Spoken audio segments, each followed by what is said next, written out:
వెండితెరపై ఎన్నో black busters ని అందించిన దర్శకులు రాజమౌళి. రాజమౌళి సినిమాల కంటే ముందుగా తెలుగు బుల్లితెరపై ఆర్కే టెలిషో బ్యానర్ పైన కె రాఘవేంద్రరావు దర్శకత్వ పర్యవేక్షణలో శాంతినివాసం అనే తెలుగు సీరియల్ ని డైరెక్ట్ చేశారు.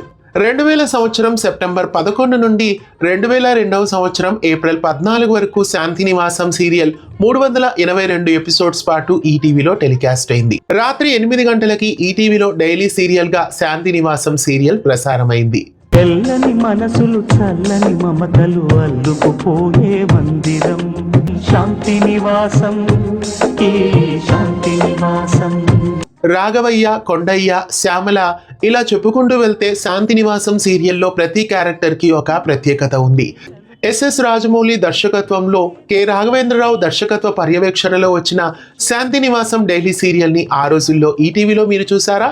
మీలో ఎంతమందికి శాంతినివాసం సీరియల్ ఫేవరెట్ సీరియల్ అనేది కామెంట్ చేయండి. ఇలాంటి మరెన్నో వీడియోస్ కోసం మన ఛానల్ని సబ్స్క్రైబ్ చేయండి.